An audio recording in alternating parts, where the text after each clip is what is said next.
ассалому алайкум бинандагони гиромӣ, нашри ҷанбасии барномаи иттилооти навидро мустақиман манзури шумо мегардонем. дар студия Суҳроб Шоҳ Давлатзода, сурдатарҷумон Қурбонали Сатторов ва Соро Холиқназарова. имрӯз президенти ҷумҳурии Тоҷикистон, пешвои миллат муҳтарам Эмомалӣ Раҳмон кадрҳои ба вазифаҳои роҳбарию фармондеҳӣ дар Вазорати мудофиа, қушунҳои сарҳадӣ, Вазорати меҳнат, муҳоҷират ва шуғли аҳолӣ, Бонки миллии Тоҷикистон ва як қатор сохторҳои дигар таъиншавандаро барои суҳбат ба ҳузур пазируфтанд. با فرمانهای پرزیدنت جمهوری تاجیکستان کریمزاده موحیدین، فرمانده قشونهای خشکیگرد قوه‌های مسلح جمهوری تاجیکستان، میرزازاده سلامتشو، معاون فرمانده قشونهای سرحدی، خال محمدزاده ساربان، دیرکتور اجنسی نظارت دولتی انرژتیکی نزد پرزیدنت جمهوری تاجیکستان و مرادعلیزاده دلیر، معاون رئیس بانک تاجیکستان تعیین گردید.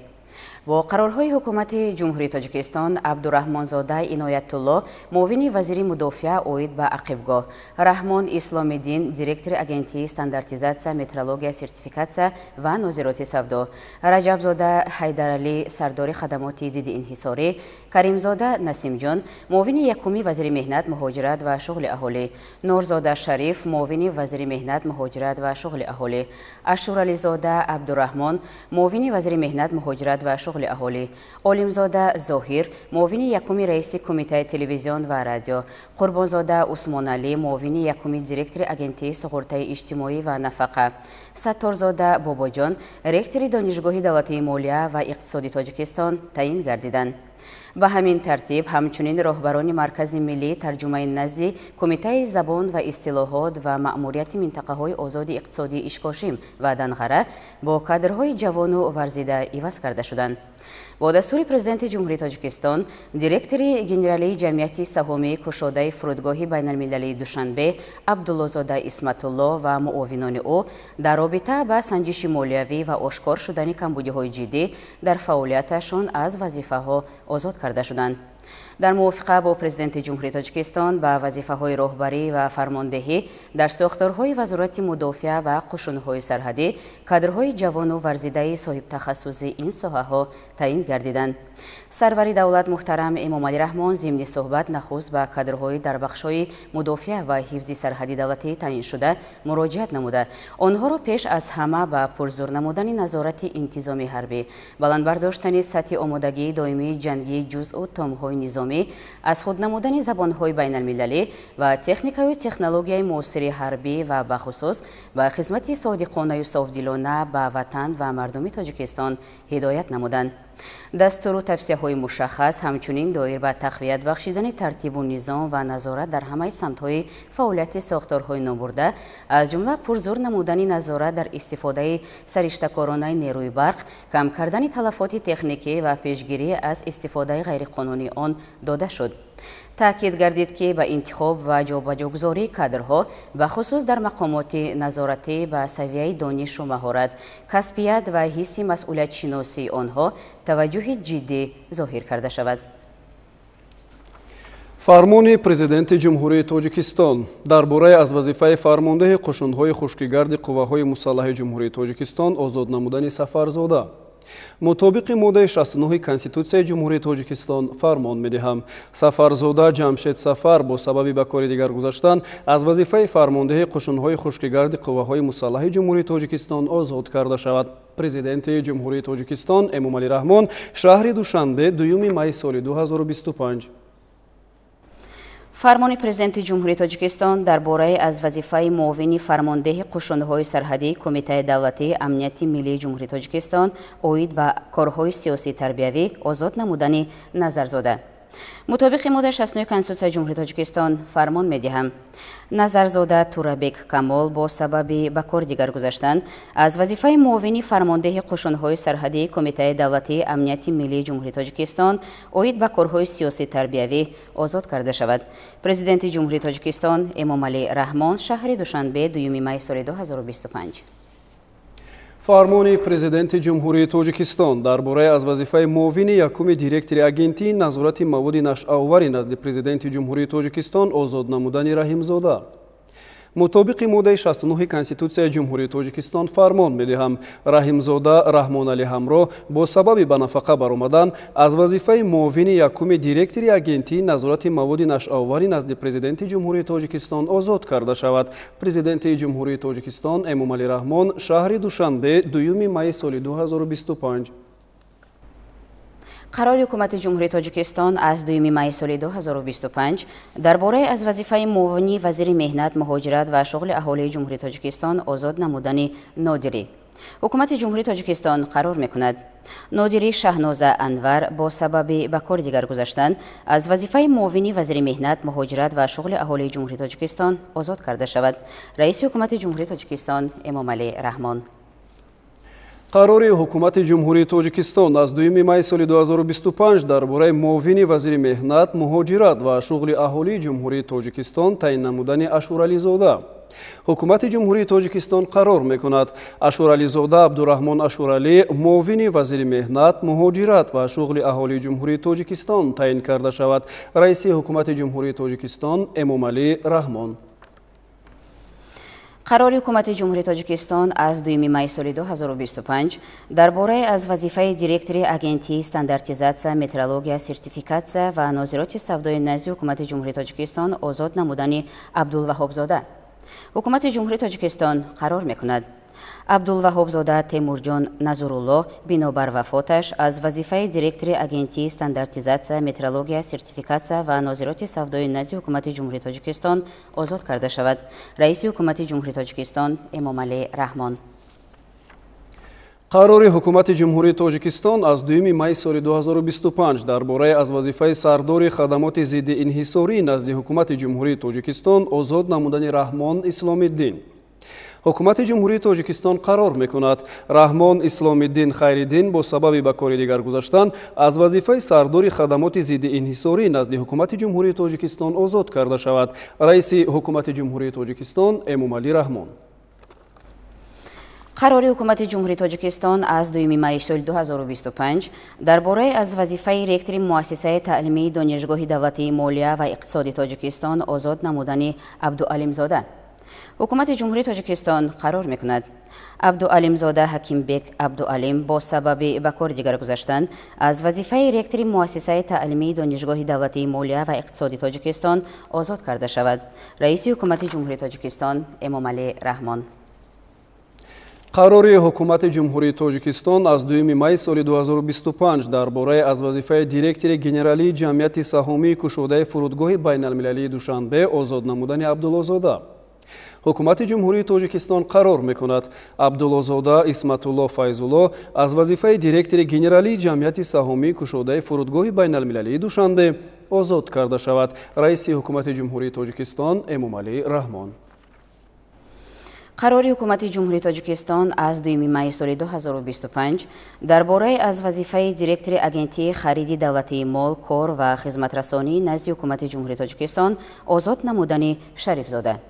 حکومت جمهوری تاجیکستان قرار می‌کند شریف زاده زینالله محمدالله با سبب به کار دیگر گذاشتن از وظیفه دیرکتور اگنتی خرید دولتی مال، کار و خدمت رسانی نزد حکومت جمهوری تاجیکستان آزاد کرده شود.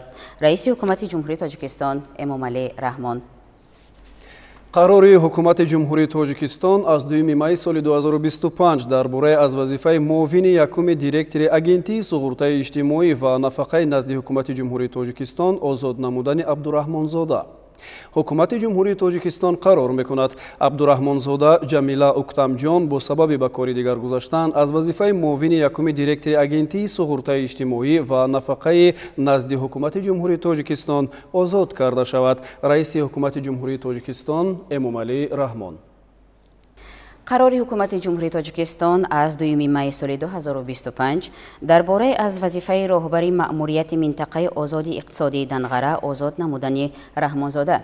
حکومت جمهوری تاجیکستان قرار می‌کند رحمانزاده امرالله عبدالله با سبب به کار دیگر گذاشتن از وظیفه راهبری مأموریت منطقه آزاد اقتصادی دنغره آزاد کرده شود.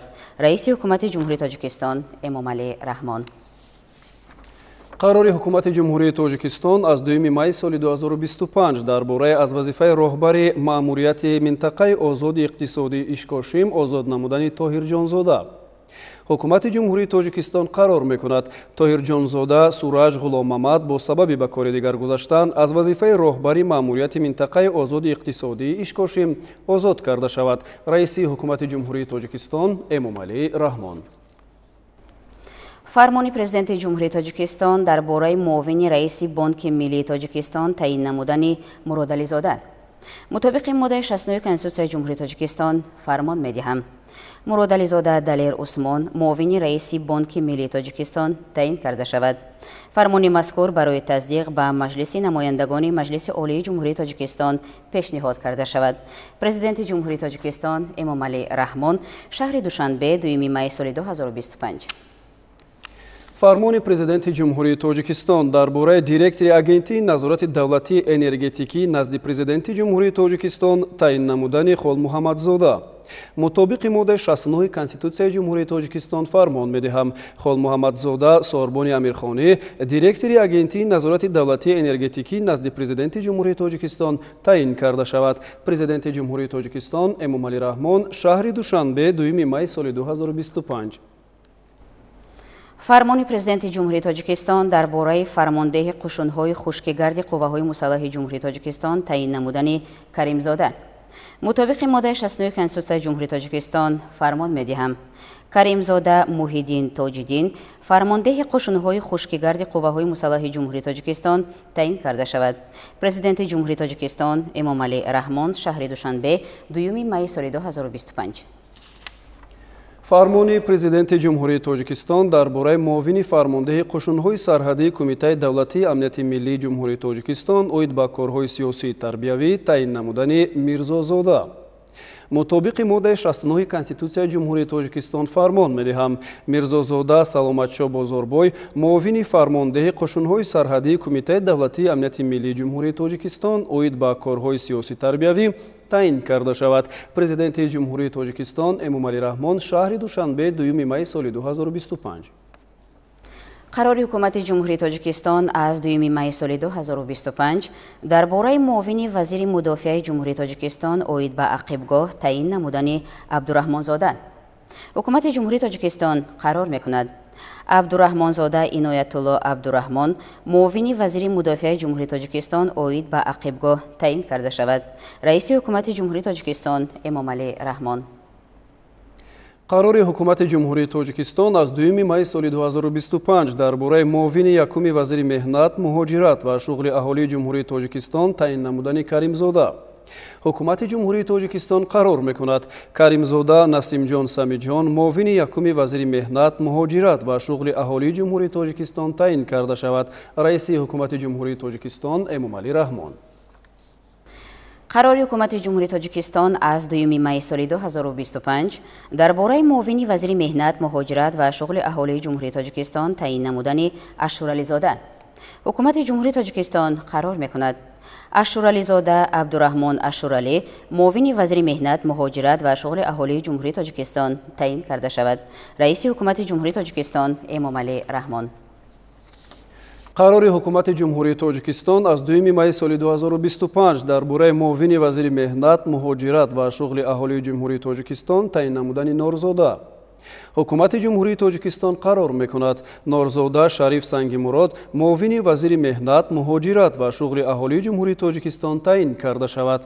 раиси ҳукумати ҷумҳурии тоҷикистон Эмомалӣ Раҳмон.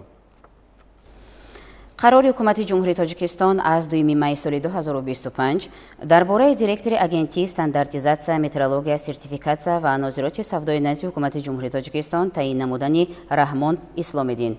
ҳукумати ҷумҳурии тоҷикистон қарор мекунад Раҳмон Исломиддин Хайриддин директори агентии стандартизатсия, метрология, сертификатсия ва нозироти савдои назди ҳукумати ҷумҳурии тоҷикистон таъин карда шавад. раиси ҳукумати ҷумҳурии тоҷикистон Эмомалӣ Раҳмон. қарори ҳукумати ҷумҳурии тоҷикистон аз 2 май соли 2025 дар бораи сардори хадамоти зидди инҳисорӣ назди ҳукумати ҷумҳурии тоҷикистон таъин намудани Раҷабзода. ҳукумати ҷумҳурии тоҷикистон қарор мекунад Раҷабзода Ҳайдаралӣ Раҷабалӣ сардори хадамоти зидди инҳисорӣ назди ҳукумати ҷумҳурии тоҷикистон таъин карда шавад. раиси ҳукумати ҷумҳурии тоҷикистон Эмомалӣ Раҳмон. қарори ҳукумати ҷумҳурии тоҷикистон аз 2 майи соли 2025 дар бораи директори генералии ҷамъияти саҳомии кушодаи фурудгоҳи байналмилалии Душанбе таъин намудани Шарифзода. ҳукумати ҷумҳурии тоҷикистон қарор мекунад Шарифзода Зайнулло Маҳмадулло директори генералии ҷамъияти саҳомии кушодаи фурудгоҳи байналмилалии Душанбе таъин карда шавад. раиси ҳукумати ҷумҳурии тоҷикистон Эмомалӣ Раҳмон. қарори ҳукумати ҷумҳурии тоҷикистон аз 2 майи соли 2025 дар бораи ректори муассисаи таълимии донишгоҳи давлатии молия ва иқтисодии тоҷикистон таъин намудани Сатторзода.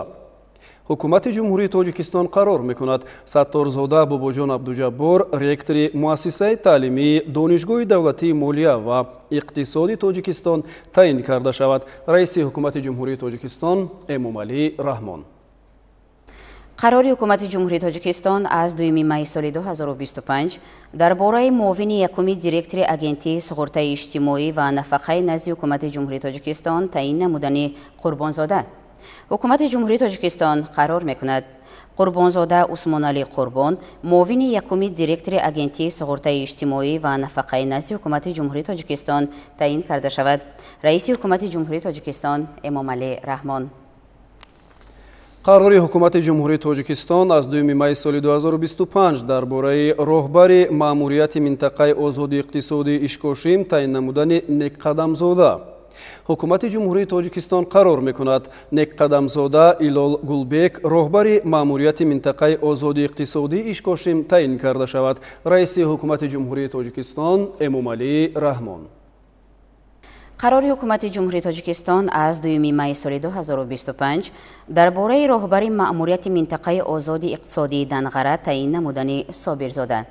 ҳукумати ҷумҳурии тоҷикистон қарор мекунад Собирзода Ҷамшед Абдусаид роҳбари маъмурияти минтақаи озоди иқтисодии Данғара таъин карда шавад. раиси ҳукумати ҷумҳурии тоҷикистон Эмомалӣ Раҳмон.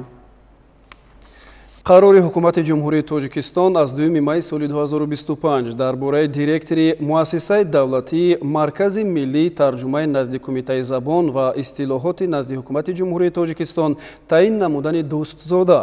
ҳукумати ҷумҳурии тоҷикистон қарор мекунад Дӯстзода Ҳамрохон Ҷумъа директори муассисаи давлатии Маркази миллии тарҷумаи назди Кумитаи забон ва истилоҳоти назди ҳукумати ҷумҳурии тоҷикистон таъин карда шавад. раиси ҳукумати ҷумҳурии тоҷикистон Эмомалӣ Раҳмон.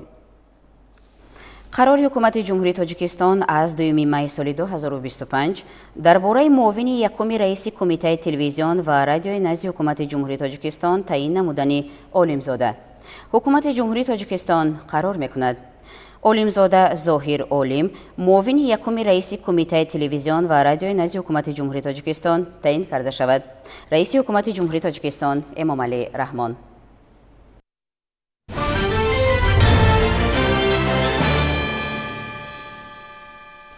дар асоси қарори раиси Маҷлиси Миллӣ Маҷлиси Олии Ҷумҳурии Тоҷикистон 13 май соати 10 дар шаҳри Душанбе иҷлосияи дуюми Маҷлиси Миллӣ Маҷлиси Олии Ҷумҳурии Тоҷикистон давати ҳафтум баргузор мегардад. дар иҷлосия баррасии Қонуни Конститутсионии Ҷумҳурии Тоҷикистон оид ба ворид намудани илова ба Қонуни Конститутсионии Ҷумҳурии Тоҷикистон дар бораи мақомоти маҳаллии ҳокимияти давлатӣ, қонунҳои Ҷумҳурии Тоҷикистон дар бораи захираи моддии давлатӣ ва дар бораи сармоя ва ҳавасмандгардонии фаъолияти сармоягузорӣ, дар бораи ворид намудани илова ба Кодекси ҷиноятии Ҷумҳурии Тоҷикистон ва дар бораи ворид намудани тағйир ба Кодекси мадании Ҷумҳурии Тоҷикистон ва дигар қонунҳои қабулнамудаи Маҷлиси намояндагони Маҷлиси Олии Ҷумҳурии Тоҷикистон дар назар дошта шудааст.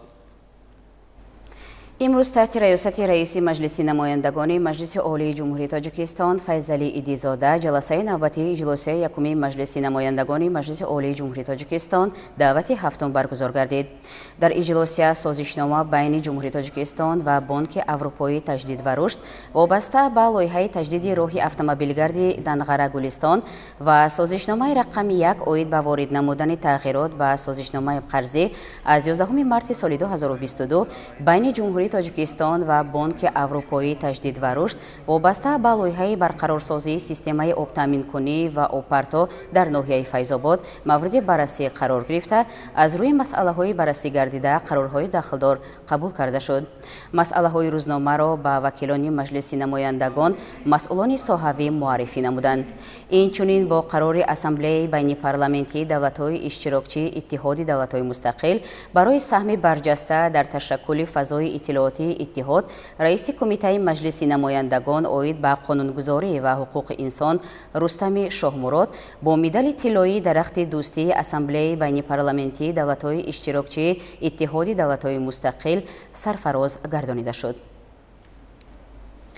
имрӯз дар қасри теннис ва маҷмӯаи варзишҳои обии шаҳри Душанбе мусобиқаи байналмилалии ҷудо Душанбе Гранд Слам оғоз шуд. гузориш дар ин хусус. дар қасри теннис ва маҷмӯаи варзишии обии пойтахт мусобиқаи байналмилалии зудо Душанбе Гранд Слам 2025 оғоз шуд ки дар он 226 варзишгар аз 28 кишвари ҷаҳон ширкат доранд. дар рӯзи аввали мусобиқа рақобатҳо дар вазнҳои 60-66 килограмм миёни мардон ва 48-52 ва 57 килограмм миёни бонувон сурат гирифт. дар вазни 60 килограмм барандаи медали тиллои тоскулҳои бузург дар соли 2024 дар Душанбе ва барандаи медали биринҷии чемпионати Осиё 2025 ва ҳамзамон дорандаи медали биринҷии чемпионати Осиё 2025 дар вазни 60 килограмм Муҳаммад Солеҳ Қувватов рақобатҳои худро дар мусобиқаи мазкур аз даври дуюм оғоз кард. варзишгари кишвари мо бо Кандемир Сугемадир ки зери парчами Федератсияи байналмилалии ҷудо баромад намуд, ба татами баромад. дар ин вохӯрӣ варзишгари мо бо як вазари пирӯз шуда ба марҳилаи баъдӣ баромад. дар сониҳаҳои охир Муҳаммад Солеҳ Қувватов дар даври чоракниҳоии мусобиқот бар намояндаи Муғулистон Туменҷаргал Тувишитур бо ҳисоби ипон пирӯз шуда ба даври нимниҳоии мусобиқаи Душанбе Гранд Слам 2025 роҳ ёфт. инҷо ҳаракат имтиёз садои мухлисонро бубинед ки талаби имтиёз доранд. имтиёзи ипон барои Муҳаммад Солеҳ Қувватов ва ҳамин тавр ҷудокори мо ба марҳилаи нимниҳоӣ меравад. дар рақобатҳои вазни 60 килограмм Муҳаммад Солеҳ Қувватов барои ба даст овардан нишони биринҷии мусобиқа бо намояндаи Фаронса Максим Мерлин вориди татами гашт, аммо намояндаи Фаронса бо ба даст овардани имтиёзи зарурӣ тавонист ки барандаи нишони биринҷӣ бишавад. медиҳанд ва худро зери чанголи ҳариф мегузоранд ки айнан ҳамин ҳолат барои Муҳаммад Солеҳ Қувватов. ба хубӣ медонад Қувватов ки ҳариф дар замин хеле хуб кор мекунад, куҷо мешитобӣ, куҷо ин ҳолатро истифода мекунад. худро зери чанголи Мерлин бурд ва ба ҳамин таслим ҳам мешавад. дигар шонс надорад Қувватов. бори аввал дар корномааш ба гирифтани медали биринҷӣ мушарраф мегардад. кишвар пайваст. дар ҳамин раванд дар рақобатҳои вазни 60 килограмм намояндаи дигари Тоҷикистон Меҳрзод Суфиёв низ иштироки фаъолона дошт ва дар Гранд-слами Душанбе 2025 рақобатҳои худро аз даври дуюм шурӯъ кард. дар даври дуюм бо Винсент Лимери таҷрибадори фаронсавӣ андари майдони рақобат гардид. дар вақти асосӣ ғолиб муайян нагашт. дар вақтҳои изофӣ Меҳрзод Суфиёв бо як юко ҳарифашро мағлуб карда ба даври сеюм баромад. дар тақвияти имтиёни юко буд ана ҳамин тавр. дар мубориза барои дарёфти рохат ба даври нимниҳоии мусобиқот Меҳрзод Суфиёв бо ҷудочии 18-сола аз Ӯзбекистон Асадбек Мисиров рақобат кард. мубориза байни варзишгарон 8 дақиқаву 15 сония тӯл кашид. дар натиҷа Меҳрзод Суфиёв ин рақибашро низ бо як юко шикаст дод ва ба даври нимниҳоӣ роҳ ёфт. билохира натиҷаовар шуду имтиёзи юкоро ба даст овард. ҳамин тавр Меҳрзод роҳашро ба марҳилаи нимниҳоӣ ҳамвор месозад. ҳамакнун дар даври нимниҳоии мусобиқа ду тан аз намояндаи Тоҷикистон дар рӯ ба рӯи ҳамдигар қарор гирифтанд. Меҳрзод Суфиёв бо ҳамдастаи худ Муҳаммад Солеҳ Қувватов барои баромадан ба финал байни ҳам сабқат карданд. дар ҷараёни бархурд Суфиёв бо ҳисоби ипон пирӯз шуд, вале имтиёз ӯро ба финал бурд. агар Меҳрзод Суфиев роҳи худро ҷониби дарёфти нишони тилло ҳамвор карда бошад, пас Муҳаммадсолеҳ Қувватов ҳанӯз имконият дошт ки медали биринҷии Гранд-Сламро ба даст биёрад. Ин варзишгари тоҷик соли гузашта нишони тиллоро ба гардан овезон карда буд.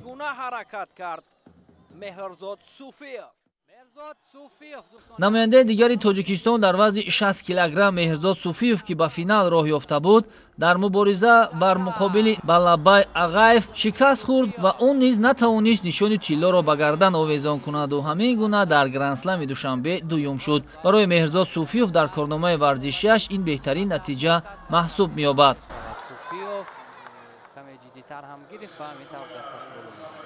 خب امروز ارزنده بود صوفیوف تایبند از بلغارستان و مهرزاد صوفیوف پهلوان تاجیکستانی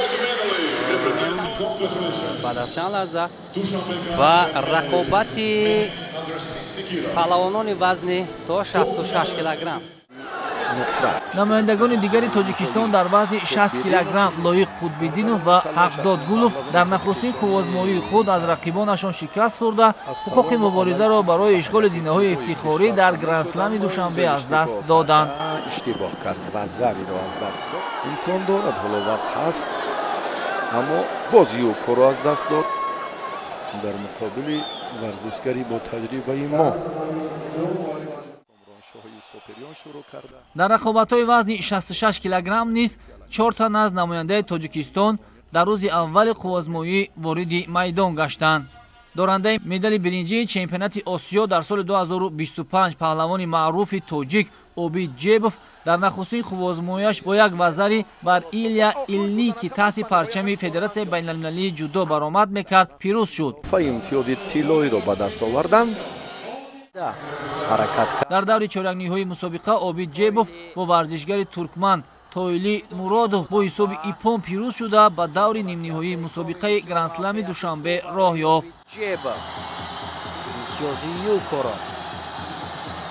ва ҳамин тавр рақиб ишора мекунад ки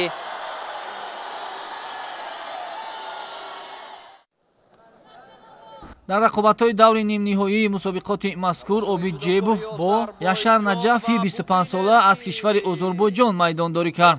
Обид Ҷебов ин ҳарифашро бо ипон шикаст дода ба финали мусобиқаи Душанбе Гранд-Слам 2025 роҳ ёфт. ҷониби Ҷебов ҳолати ла додани дастро ҳам мехоҳад истифода кунад ва таслим мешавад.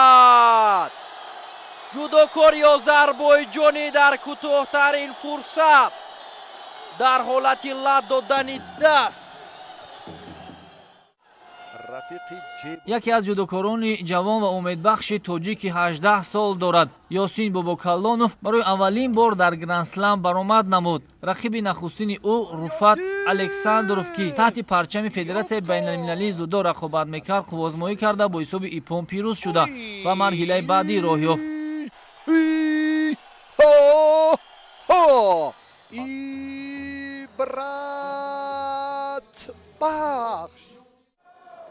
Ёсин Бобокаллонов дар вазни то 66 кило дар чоракфиналии мусобиқот бо як вазари ва як юко бар намояндаи Туркманистон Сердар Раҳимов пирӯз шуда ба даври нимниҳоӣ баромад. вазари мегирад, фикр мекунам бале вазари ҳаст ва бо бародараш Эмомалии Нуралӣ рӯбарӯ мегардад. Ёсин Бобокаллонов бошад муборизаро барои нишони биринҷӣ идома дод. кашфияти асосии Гранд-Слами Душанбе Ёсин Бобокаллонов гашт ки ӯ дар вазни 66 килограмм барандаи медали биринҷии мусобиқа шуд. дар мубориза барои нишони биринҷӣ Ёсин намояндаи Туркманистон Тоили Муродовро шикаст дод ки ин дастоварди арзанда барои варзишгари навраси тоҷик маҳсуб меёбад. Ёсин Бобокаллонов бо ҳунарнамоии хуби худ дар рақобатҳои Душанбе Гранд-Слам 2025 аз худ дарак дод. ва паҳлавони туркманистонӣ шидои сеюмро мегирад ва Ёсин Бобокаллонов дар синни 18 солагиаш ва гирифтани нишони биринҷии мусобиқоти Гранд-Слам даст меёбад. воқеан имрӯз арзанда буд. яке аз довталабони дигар барои медал аз Тоҷикистон Эмомалӣ Нуралӣ низ дар вазни 66 килограмм баромад мекард ва чанде пеш медали биринҷии қаҳрамонии Осиёро низ ба гардан овезон карда буд. Эмомалӣ Нуралӣ намояндаи Гурҷистон Тенго Зиракишвилиро бо имтиёзи иппон шикаст дода ба даври дуюм баромад. бо мавриду сари вақт бисёр ба саври касбӣ Тенго. Эмомалӣ Нуралӣ дар даври чоракниҳоии мусобиқоти Гранд Слам 2025 дар вазни то 66 кило бо ду вазари бар Атур Штурбабини 27-сола пирӯз шуда ба даври нимниҳоии ин мусобиқот роҳ ёфт. яке аз беҳтаринҳо айни замон дар миёни муддаиёни варзишгарони қораи на танҳо Осиё балки дар сайёра ҷои алоҳида дорад. ва ҳамакнун бубинед ки дар даври нимниҳоии мусобиқа ду бародар Эмомалӣ Нуралӣ ва Ёсин Бубокалонов дар рӯ ба рӯи ҳам қарор гирифтанд. аллакай дар дақиқаи нахустини хубозмоӣ Эмомалӣ Нуралӣ бародари худро шикаст дода ба финали мусобиқот роҳ ёфт ва бо варзишгари дигари тоҷик Обид Ҷебов дар финал хубозмоӣ намуд. ҳамин тавр ғолибият насиби Эмомалӣ Нуралӣ мешавад. Ҷебов нафаре ки соли гузашта дар марҳилаи ниҳоӣ финали вазни 66 килограмми сайри ҷудои ҷаҳони душанбе 2025 сирф тоҷикӣ шуд. Эмомалӣ Нуралӣ ва Обид Ҷебов барои ба даст овардани нишони олитарини ин мусобиқа мубориза бурданд. ниҳоятан Эмомалӣ Нуралӣ бо иппон Обид Ҷебовро шикаст дода зинаи аввали ифтихориро ба даст овард. имсол низ Обид Ҷебов аз мусобиқаи душанбе Гранд Слам медал ба даст овард. мунтахаби Тоҷикистон рӯзи аввали Гранд Слами душанберо бо муваффақият ҷамъбаст намуд ки як тилло, як нуқра ва ду биринҷӣ ба даст оварданд. ҳамин гуна бори аввал дар таърихи ҷудои кишвар се тан аз намояндаи Тоҷикистон дар як вазн болои минбари ифтихорӣ баршуданд ки варзишгари наврас Ёсин Бобокалонов барандаи нишони биринҷӣ, Обид Ҷебов ба гирифтани медали нуқра ва ҳамзамон Эмомалӣ Нуралӣ қаҳрамони вазни 66 килограмм гашт ки чунин дастоварди арзанда дар замони соҳибистиқлолии кишвар барои ҷудои мамлакат бори аввал рух медиҳад. ин гувоҳи он аст ки ҷудо дар кишвари мо рӯ ба рушд дорад ва варзишгарони тоҷик низ бо гузашти ҳар мусобиқа дастовардҳои беҳтару шоёнро соҳиб мешаванд. ба ифтихори ҳунарнамоии арзандаи Эмомалӣ Нуралӣ суруди миллии ҷумҳурии Тоҷикистон дар рӯзи аввали рақобатҳои Гранд-слами душанбе садо дод.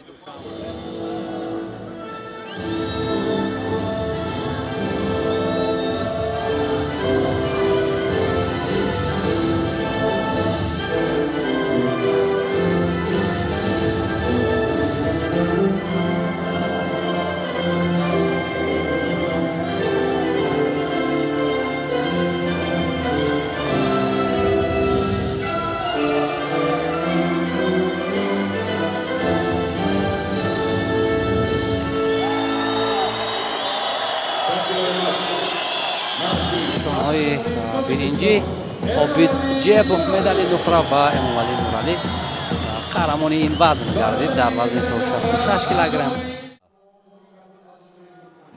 дар рӯзи аввали хувозмоиҳо бонувон низ ҳунарнамоӣ карданд. миёни духтарон дар вазни то 52 кило Мадина Қурбонзода дар даври дуюми мусобиқоти Гранд-слами душанбе бо ҳисоби иппон ба Ҷерен Тагонови туркман ғолиб омада ба марҳилаи баъдӣ роҳ ёфт. Мадина Қурбонзода дар даври нимниҳоии мусобиқот аз намояндаи Фаронса дар вақти изофӣ шикаст хӯрд ва муборизаро барои нишони биринҷӣ идома дод. дигар руҷӯ кар иҷрои амале ки дар ин маврид акнун худ зери чанголи рақиб монда.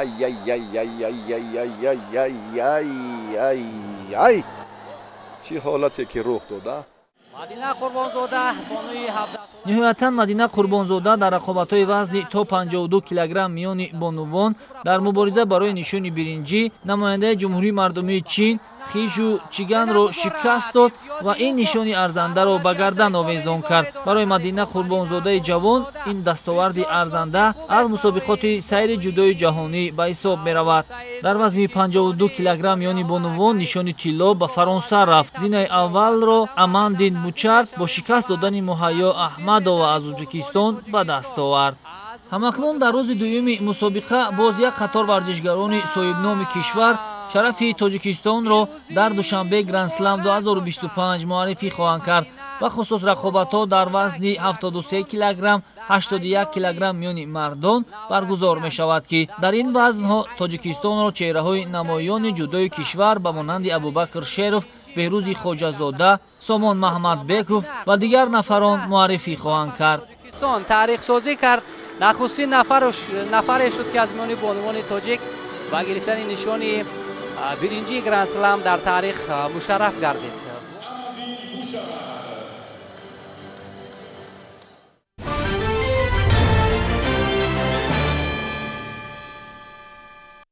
дар шаҳри душанбе бо ибтикори саridораи ҳифзи сирри давлатӣ назди ҳукумати ҷумҳурии тоҷикистон дар мавзӯи масъалаҳои таъмини ҳифзи сирри давлатӣ ва ҳифзи техникии иттилоот дар ҷумҳурии тоҷикистон таҳлили вазъ ва дурнамо конференсияи ҷумҳуриявӣ баргузор гардид. дар чорабини вазъи имрӯзаи рушди муносибатҳои ҷамъиятӣ, пешрафти бо суръати илму техника, ташаббусҳои нав дар рушди давлатдорӣ, аз ҷумла ҷорӣ гардидани низоми ҳукумати электронӣ, истифодаи технологияи муосир дар фаъолияти соҳаҳои муҳими давлатӣ ва ғайра мавриди таҳлилу баррасӣ қарор гирифт. дар кори ҳамоиши ҷумҳуриявӣ дар мавзӯи масъалаҳои таъмини ҳифзи сирри давлатӣ ва ҳифзи техникии иттилоот дар ҷумҳурии тоҷикистон таҳлили вазъ ва дурнамо намояндаи дастгоҳи иҷроияи президенти ҷумҳурии тоҷикистон, роҳбарият ва дигар кормандони масъули вазорату идораҳои дахлдор иштирок ва муҳимтарин масъалаҳои соҳаро мавриди баррасӣ қарор доданд.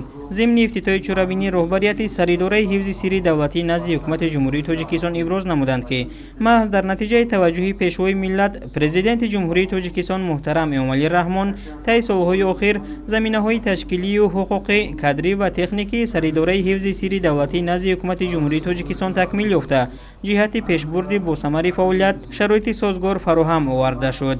гуфта шуд ки вазъи имрӯзаи рушди муносибатҳои ҷамъиятӣ, пешрафти босуръати илму техника, ташаббусҳои нав дар рушди давлатдорӣ, аз ҷумла ҷорӣ гардидани низоми ҳукумати электронӣ, истифодаи технологияи муосир дар фаъолияти кулли соҳаҳои муҳими давлатӣ таваҷҷӯҳи бештарро тақозо дорад.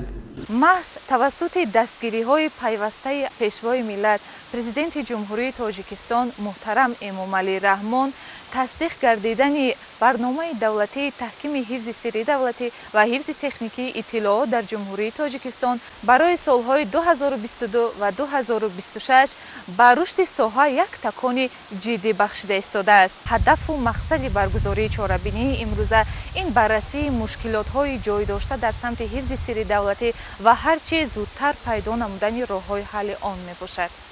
ҷаҳони муосир ба танзим даровардани равандҳои иттилоотиро тақозо карда, дар пасманзари ин равандҳо кишварҳои ҷаҳон ҳифзи манфиатҳои миллиро қадами калидӣ арзёбӣ менамоянд. зеро тадбирҳо дар самти таҳкими ҳукумати электронӣ, рақамикунонии соҳаҳои иқтисодиёти миллӣ, хизматрасониҳои давлатӣ ва маҷмӯи чорабиниҳои дигар, хатарҳои ифшои маълумот тавассути шабакаҳои техникии ихроҷи иттилоот ва дигар воситаҳо мушкилоти мубрами рӯз гашта, талаб менамояд ки масъалаҳои ҳифзи техникии иттилооти дастрасиаш маҳдуд ба таври пайваста баррасӣ ва роҳҳои ҳалли он пайдо гарданд. ташкил намудани чунин конференсу семинару ҳамоишҳо на танҳо дар як муҳити шаҳри душанбе бояд дар ҳамаи шаҳру ноҳияи вилояту ноҳияҳо дар ҷумҳурӣ дар қаламраи ҷумҳурӣ бояд сурат бигирад, дар ноҳияҳои дурдаст бояд ҷараён бигирад, зеро ҷомеаи шаҳрвандӣ тақозо мекунад ки барои ҳифзу ҳимояти манфиатҳои миллӣ, арзишҳои фарҳангӣ бояд ки ғурури миллии мо бояд ки тақвият ёбад, устувор бошад. иродаи мо бояд иродаи устувор бошад ва рӯҳи тавонои миллат дар ин замина устувор мегардад. таъкид шуд ки айни замон барномаи давлатии таҳкими ҳифзи сирри давлатӣ ва ҳифзи техникии иттилоот дар ҷумҳурии тоҷикистон барои солҳои 2022-2026 амалӣ гардида, дар асоси қонунгузории ҷорӣ ҳамасола 6 май ҳамчун рӯзи кормандони соҳаи сирри давлатӣ муайян шудааст. дар идомаи ҳамоиш таҷрибаи миллӣ ва байналмилалии ҳифзи техникии иттилоот мавриди муҳокима қарор гирифта, бобати таҳким ва такмили он пешниҳодҳои судманд ироа шуд.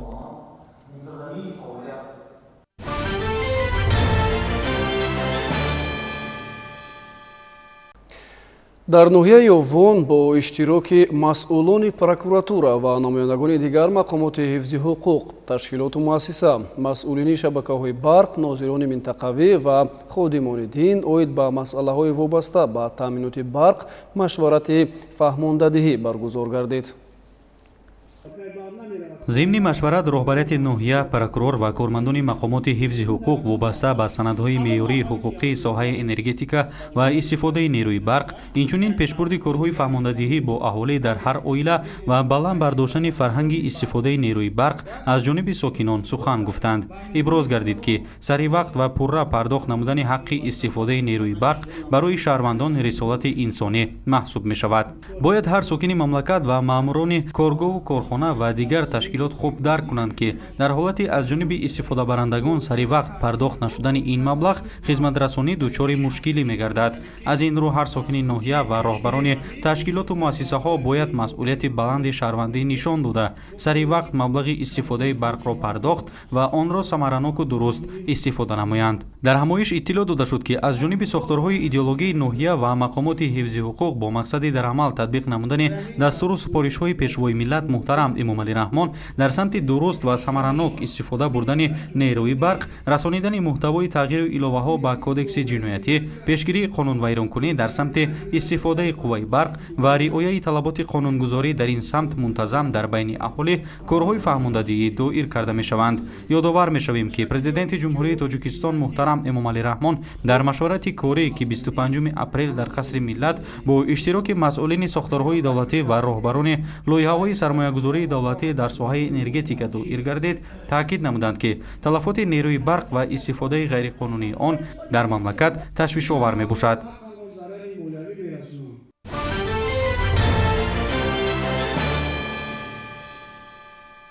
напардохтани саривақтии ҳаққи истифода бари барқ ва дигар масъалаҳои вобаста ба мушкилоти соҳаи энергетика боис гардид ки ҳукумати ҷумҳурии тоҷикистон дар қонунгузории мамлакат тадбирҳои ҷиддитарро роҳандозӣ кунад.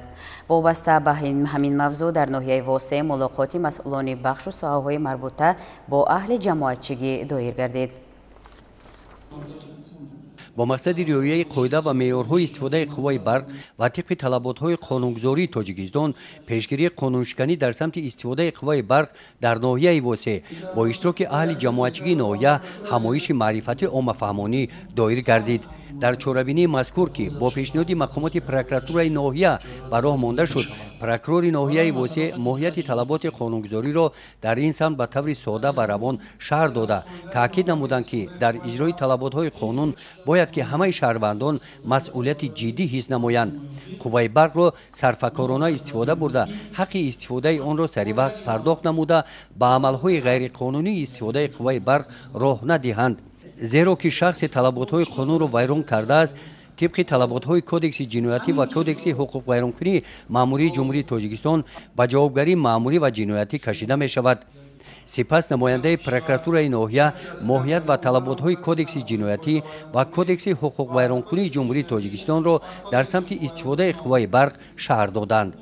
یک روز پیش همین گونه همایش با اشتراک رهبران جماعت‌های شهرک و دهات، رهبران تشکیلات و مؤسسه‌های حدودی ناحیه دایر کرده شده با فهمانیدن ماهیت قانونگذاری در سمت استفاده قوای برق تاکید گردید که با جلب رئیسان کمیته‌های محله با اصول خانه به خانه به همه عائله‌ها طلبات‌های قانونگذاری در سمت استفاده قوای برق به طور فهم و روان رسانیده شوند.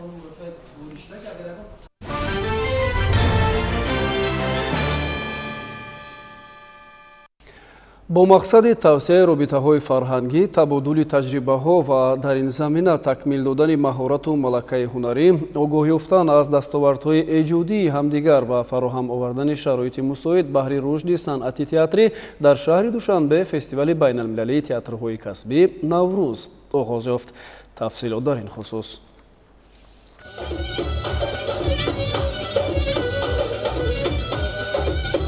افتتاح این جشنواره بین المللی در صحن تئاتر اپرا و بالت به نام صدرالدین عینی صورت گرفت. هیئت اشتراکچیان فستیوال بین المللی تئاترهای کسبی نوروز را رهبریت وزارت فرهنگ جمهوری تاجیکستان خیر مقدم گفته برگزاری این چوره‌بینی را برای تحکیم مناسبات متقابلا سودمند فرهنگی میان کشورها مؤثر ارزیابی نمودند.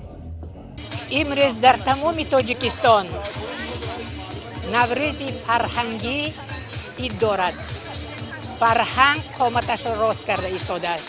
بینید که در بعد از فستیوال آزمون پرستو در تئاتر تاریخی به نام صدرالدین عینی عید نوروز شده می شود. فستیوال بین المللی تئاترهای کسبی نوروز با مقصد توسعه رابطه‌های فرهنگی، تبادل تجربه و در این زمینه تکمیل دادن مهارت و ملکه هنری، آگاهی یافتن از دستاوردهای ایجادی همدیگر و فراهم آوردن شرایط مساعد برای رشد صنعت تئاتری دایر می شود. در فستیوال هیئت‌های تئاتری دولت‌های ارمنستان، آذربایجان، فدراسیون روسیه، قزاقستان، ازبکستان، ایران و تاجیکستان اشتراک دارند. تشکر میکنم از هنرمندان تاجیکستان در رشته ادبیات نمایشی و تئاتر که این برنامه خیلی خوب رو دارن برگزار میکنن. میتونه باعث پیوند هرچی بیشتر اقوام بشه و در واقع اون صلح بین اقوام و ملت‌های مختلف رو تسریع بکنه. این حرکت‌های فرهنگی و هنری که در قالب موسیقی، نمایش، تئاتر، سینما و اصولا هر کاری که به ربطی به فرهنگ و هنر داشته باشه در واقع به مقصد و سرانجام برسه. بعد از قسمت تنتنوی افتتاح فستیوال در تالار تئاتر اپرا و بالت به نام صدرالدین عینی اپرای رودکی شراف‌الدین سیف‌الدینوف پیشنهاد شد. این نمایش اولین بار سال 1976 روی صحنه آمده از جانب تماشابینان خوب قبول گردید. نمایش از طرف منعقدان سزاوار بهای بلند گردیده تا امروز در صحنه تئاتر گذاشته می شود. در روزهای بعدی هنرمندان نمایش‌ها را در تئاتر دولتی اکادمی اپرا و بالت به نام صدرالدین عینی، تئاتر دولتی اکادمی دراماوی به نام ابوالقاسم لاهوتی و تئاتر دولتی جوانان به نام محمود جان واحدов منظور هواداران می‌گردانند.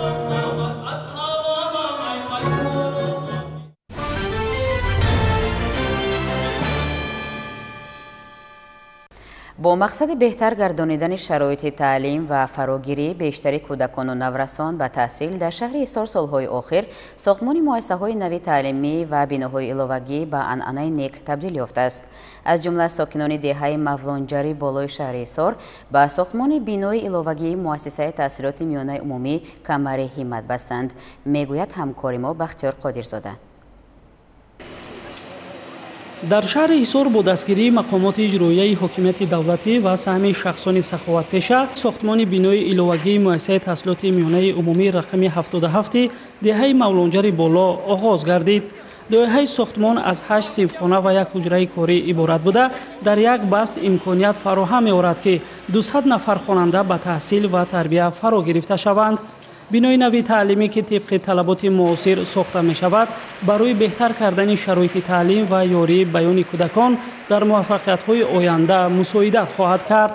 ضمن مراسم آغاز ساختمان نمایندگان مقامات اجرایی حکومت محلی و مسئولان مؤسسه تاکید نمودند که بنیاد این بنای علاوگی نتیجه احتیاجات افزاینده طلبات خوانندگان است و با تامین کردن صنفخانه‌های علاوگی محض اجرای این لایحه کمک می‌کند که مشکلات جای نشست برای کودکان حل گردد. ساختمان مؤسسه‌ای که امروز مردم اهالی دهه و مقامات اجرایی حکومت دولتی شهر ایصار به نقشه گرفتن، این برای بی‌ممانعیت و دلپر جای کردن خوانندگان و مشکلات ایجاد نکردن در رفع صفت تحصیلات می باشد. مسئولین اظهار داشتند که ساختمان بنا در مهلت‌های معین به انجام می رسد و انتظار می رود که بنای نوی تعلیمی در سال نوی تحصیل به استفاده داده شود. با انجام ساختمان و مورد استفاده قرار گرفتن این بنای علاوگی محیط تعلیمی مؤسسه باز هم بهتر گردیده شرایط تحصیل برای نسل نورس موافق و معاصر می گردد. مقامات اظهار باوری دارند که کارهای ساختمانی در مهلت‌های کوتاه به انجام می‌رسند و مؤسسه در سال تحصیل نو با امکانیت‌های بهتر به فعالیت آغاز می‌کند.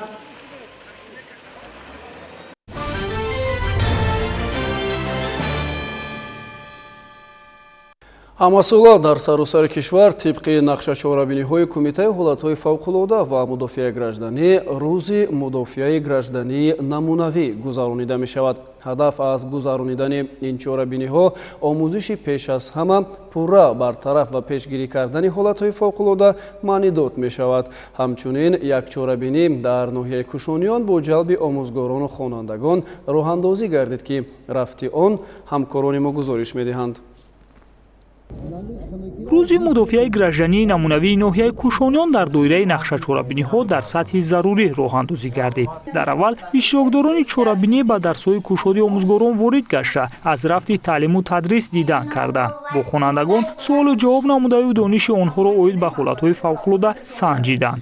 ҳамчунин бо саҳнаҳои тарбиявие ки ҳолатҳои омодабошии хонандагонро ба сар задани ҳодисаҳои нохуш бозгӯ мекард шинос гардиданд.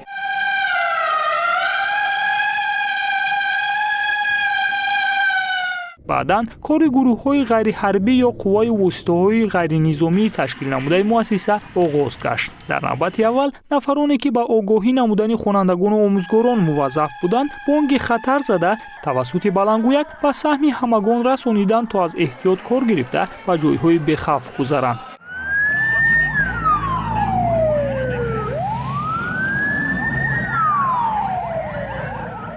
дар қисмати дигари чорабинӣ кормандони раёсати Кумитаи ҳолатҳои фавқулода ва мудофиаи гражданӣ дар ҳамдастӣ бо хонандагону омӯзгорони мактаб саҳнаи сарзадани ҳодисаи нохушро пешкаш карда амалан тарзу усули саривақт ба зарардидагон кӯмак расонидану онҳоро ба нуқтаҳои бехавф бурданро нишон доданд. дар ҳама муассисаҳои таълимӣ марҳила ба марҳила рӯзи мудофиаи гражданӣ гузаронда мешавад.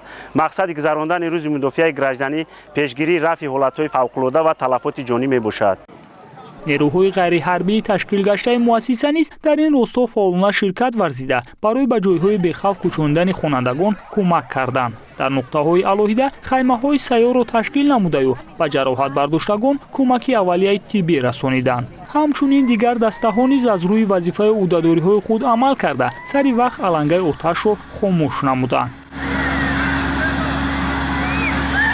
пас аз шиносоӣ бо дарсҳои кушод ва намоиши саҳнаҳои сарзадани ҳодисаҳои нохуш ҳайати омӯзгорон ва хонандагону иштирокдорони чорабиниро намояндагони раёсати Кумитаи ҳолатҳои фавқулода ва мудофиаи гражданӣ дар ноҳия бо мисолҳои воқеӣ ошно гардониданд. гуфта шуд ки ҳамасола дар доираи нақша мо чунин чорабиниҳоро роҳандозӣ карда танҳо саҳнасозӣ менамоем то дар сурати рух додани ҳолатҳои фавқулода сокинон ва кормандони ташкилоти идораҳои гуногун дар таҳлука наафтида ба кӯмаки якдигар расанд. чуноне ки хонандагону омӯзгорони муассисаи таҳсилоти миёнаи умумии рақами 3-и ноҳия аз уҳдаи ин кор ба хубӣ баромадаю то омадани нерӯҳои асосии ҳарбӣ ба зарардидагон кӯмак расониданд. дар ҷанбаз як қатор омӯзгорону хонандагони фаъол ки дар баргузор намудани рӯзи мудофиаи граждании намунавӣ саҳми арзандаи худро гузоштанд ба сипосномаи раёсати Кумитаи ҳолатҳои фавқулода ва мудофиаи гражданӣ дар ноҳия қадрдонӣ гаштанд.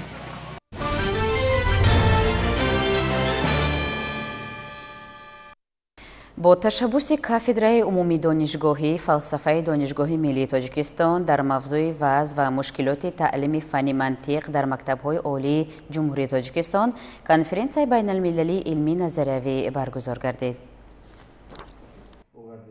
дар ҳамоиш олимону донишмандони ватанӣ ва хориҷӣ иштирок ва суханронӣ карданд. гуфта шуд ки дар фаъолияти назариявию амалии мо одатан масъалаҳое бармеоянд ки ҳалли онҳо мумкин аст танҳо бо ёрии мантиқ ба амал бароварда шавад. агар тафаккуре ки дар ҳалли чунин масъалаҳо ширкат меварзанд дуруст бошад дар он ҳолат қодир аст ки моро ба ҳақиқат расонад. бе донистани фанни мантиқ таҳлил ва шарҳу баён намудани масъалаҳои гуногуни фалсафӣ методологӣ ва ҷаҳонбинӣ имконопазир аст. бинобар ин дар таърихи афкори илмӣ ва табиатшиносӣ мантиқро муқаддимаи фалсафӣ меноманд. дар конференсия беҳтарин мантиқшиносони ҷумҳурии Тоҷикистон ва ҳамчунин ҷумҳурии Ӯзбекистон ҳузур доранд. онҳо доир ба барномаҳое ки дар барномаи таълимие ки дар донишгоҳҳои олии ҷумҳурии мо тадрис дода мешавад, ҳамчунин он таҷрибаҳое ки мо дорем, ҳамчунин он таҷрибаҳое ки ҷумҳурии бародарӣ дораду мо метавонем аз он омӯзем, як تبادل افکار صورت گرفته ایستاده است. منطق این علم است که روش منطقی برای همه علم‌های دیگر ضرور است. اگر ما از روش منطقی برخوردار باشیم، آنگاه ما میتونیم در سایه اقتصاد، در سایه فن‌های گومانیتاری، در سایه حقوق شناسی و دیگر فن‌ها هم میتوانیم که بهترین مقاله، بهترین کتاب‌های علمی، بهترین رساله‌ها نویسیم. وقتی که فن منطق درس داده نمی شود، با وجود آنه که ما در دیگر رشته ها دارای دانش خوبی نظریه باشیم، هم ما نمیتونیم همون را در داخل چارچوبه منطقی و علمی داخل کرده یک کاری ارزشمند را به انجام رسانید توانیم. در کنفرانسیا مسائل مقام منطق در تکامل و رشد دانش‌های کسبی دانشجویان، نقش منطق در انکشاف مرتبه و اساسنوکنی دانش، نقش متفکران تاجیک و فارس در تشکل و رشد علم منطق، وضع تعلیمی فن منطق و برنامه‌های تعلیمی آن در دانشگاه‌های کشور و دیگر موضوعها بررسی گردیدند.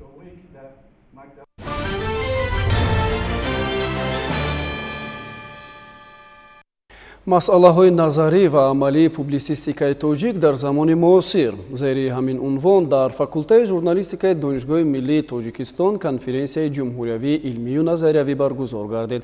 дар кори он донишмандони соҳа, собиқадорони матбуот, намояндагони васоити ахбори омма ва устодону донишҷӯён ширкат варзиданд.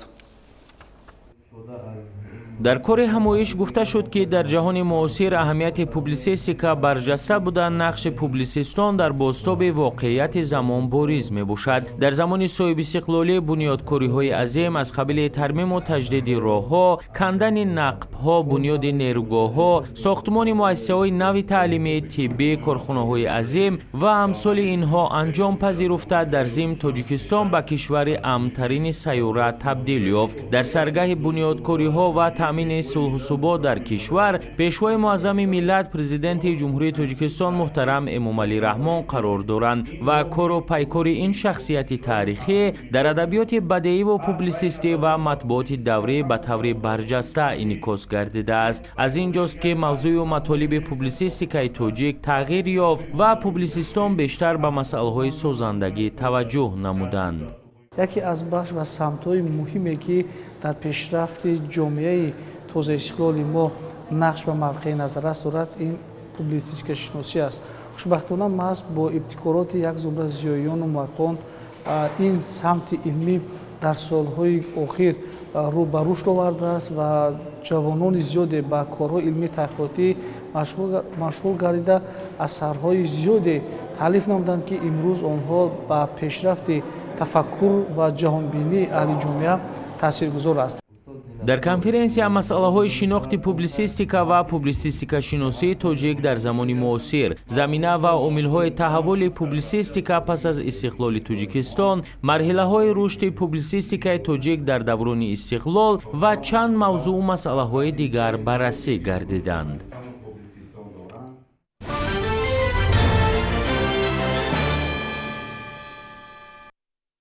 امروز در مؤسسه دولتی تعلیمی لیتسه پرزیدنتی برای خوانندگان بالایقت تاجیکستان دور جمهوریوی یکمین سرد المپیادای فنی آغاز گردید.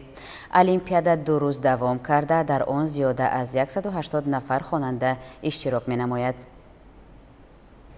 در مراسم افتتاحی المپیادا رهبریت وزارت معارف و علم، نهادهای زیرتابع وزارت معارف و علم، شریکان، دیرکتوران مرکزهای دریافت و رشد استعدادها، راهبران مؤسسه‌های تعلیمی، آموزگاران و خوانندگان شرکت ورزیدند. ذکر کرده شد که هدف از برگزاری سرد المپیادای فنی پیش از همه مهیا نمودن شرایط مساعد جهت دریافت و رشد خوانندگان با استعداد و میان خوانندگان امکاناتشان محدود، تامین برابری دسترسی امکانات‌ها و تحکیم دانش‌های فنی خوانندگان امکانات محدود داشته بوده. تشکیل چنین المپیادا نه تنها یک قدم مهم در راه رشد فراگیری ساحه معارف، بلکه احترام به ارزش‌های انسان دوستی، برابر حقوقی و فراهم آوردن امکانات‌های نو برای خوانندگان میباشد. چنین المپیادا در حدود آسیای مرکزی تا به حال برگزار نگردیده است. البته برای این کودکان تمام شرایط ضروری برای تحصیل آنها فراهم آورده شده است.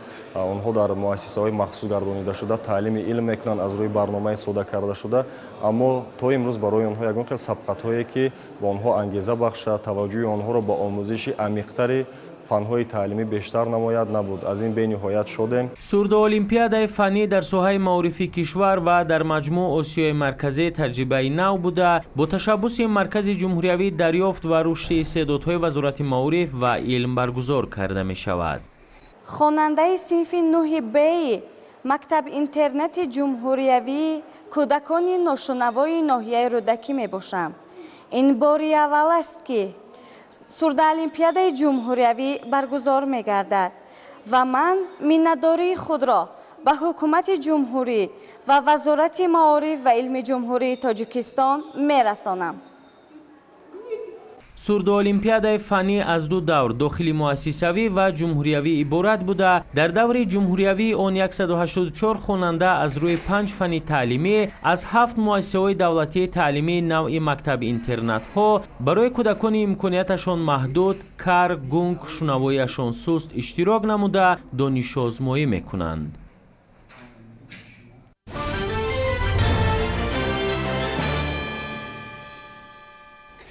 дар заминаи татбиқи барномаи давлатии такмили таълим ва омӯзиши забонҳои русӣ ва англисӣ дар ҷумҳурии тоҷикистон барои давраи то соли 2030 дар ноҳияи Данғара фестивали забони англисӣ баргузор гардид. гузориши ҳамкорамон Салоҳиддин Неъматов дар ин хусус. дар доираи амалисозии барномаи давлатии такмили таълим ва омӯзиши забонҳои русӣ ва англисӣ дар ҷумҳурии тоҷикистон барои давраи то соли 2030 раёсати маорифи мақомоти иҷроии ҳокимияти давлатии вилояти Хатлон моҳи апрелро дар ҳама муассисаҳои таълимии ҳудуди вилоят ҳамчун моҳи омӯзиши забони англисӣ эълон намуда дар ин самт озмуну маҳфилҳои судманд ташкил намуда буданд. ҷиҳати натиҷагирӣ аз моҳвораи мазкур дар ноҳияи Данғара фестивали забони англисӣ баргузор гардид ки дар он масъулини раёсати маорифи вилояти Хатлон, шуъбаи маорифи ноҳия, омӯзгорони фани забони англисӣ ва хонандагон ширкат доштанд. дар ин чорабинӣ хонандагони фаъоли муассисаҳои таълимии ноҳия дар баромаду ҳунарнамояшон фарҳангу таърихи миллатҳое ки забони давлатиашон англисӣ аст нишон дода порчаҳои шеърӣ ва қиссаву достонҳоро бо ин забон бо маҳорати баланд қироат намуданд. раёсати маорифи мақомоти иҷроии ҳокимияти давлатии вилояти Хатлон баҳри иҷрои дастуру супоришҳои сарвари давлат дар самти омӯзиши забонҳои хориҷӣ тибқи нақшачорабинӣ таррезӣ намуда соли ҷорӣ дар ҳама муассисаҳои таълимии ҳудуди вилоят моҳи февралро моҳи омӯзиши забони русӣ ва моҳи апрелро ба омӯзиши забони англисӣ бахшиданд. тавре аз баромаду фаъолияти хонандагон мушоҳида кардем ки натиҷаҳо аз ин моҳвора хуб аст. имрӯз дар ҳамаи муассисаҳои таълимии ноҳияи Данғара омӯзгарони фани забони англисӣ мерасанд. мо маорифчони ноҳияи Данғара кӯшиш мекунем ки баҳри забонҳои хориҷиро аслуд кардани хонандагон сифати таълимро бо роҳу усулҳои ҷадид боз ҳам хубтар намоем. баъди натиҷагирӣ ин тадбирҳо ният доранд ки баҳри омӯзиши забонҳои хориҷӣ дар баробари гузаштани машғулиятҳои назариявӣ мунтазам маҳфилу чорабиниҳои судманд гузаронанд. дар охири чорабинӣ омӯзгорони фани забони англисӣ якчанд муассисаҳои таълимии ноҳия ҷиҳати фаъолияти назаррас бо сипосномаҳои шуъбаи маорифи мақомоти иҷроии ҳокимияти давлатии ноҳияи Данғара қадршиносӣ карда шуданд.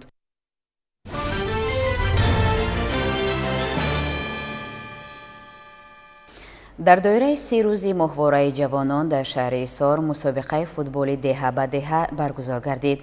ин мусобиқа на танҳо майдони рақобат балки саҳнаи дӯстӣ, ҷасорат ва мардонагии ҷавонон унвон шуд. ҷузъиёти бештар дар гузориши Бахтиёр Қодирзода. дар доираи нақша чорабиниҳои кумитаи кор бо ҷавонон ва варзиши назди ҳукумати ҷумҳурии Тоҷикистон дар ҳамкорӣ бо мақомоти иҷроияи ҳокимияти давлатии шаҳри Ҳисор аз ҷониби масъулини бахши кор бо ҷавонон ва варзиши шаҳр бо усули деҳа ба деҳа бахшида ба 3 рӯзи маҳвораи ҷавонон бозии футбол ташкил ва баргузор гардид. дар ин мусобиқот намояндагони мақомоти иҷроияи ҳокимияти давлатӣ, кумитаи иҷроияи ҳизби халқи демократии Тоҷикистон дар шаҳри Ҳисор ва мухлисону ҳаводорони ин намуди бозии варзишӣ иштирок ва суханронӣ намуданд. таъкид гардид ки ташкил ва баргузории чунин ҳамоишҳои варзишӣ байни наврасону ҷавонон иқдоми саривақтӣ буда дар роҳи солимгардонӣ ва далерию шуҷоатмандии онҳо нақши муассир дорад. дар ифтитоҳ зери кафгӯбиҳои пурмавҷи мухлисон варзишгарони дастаҳо аз ҳамдигар хуб пазироӣ намуда бо шавқу завқи беандоза ба бозии футбол ҳусни оғоз бахшиданд. ҳар як бозингари дастаҳо дар навбати худ мекӯшид моҳирона ва чусту чолокона ба дарвозаи ҳарифаш гол зада дар сабқат пирӯзӣ ба даст орад. باید یادآور شد که نخستین مسابقه ورزشی در ورزشگاه جماعت شهرک شراره شهر حصار دایر گردیده با جلب 15 دسته دیگر فوتبالبازان تا آخر ماه می در جماعت‌های شهرک و دهات حدود شهر به نقشه گرفته شده است.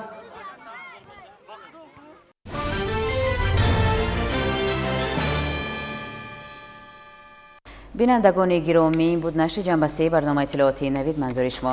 برنامه‌های دیگر از تلویزیونی سفینه ادامه دارد. در ادامه شب برایتان صورت خوب و خوش را تمنا می‌کنیم. خیر.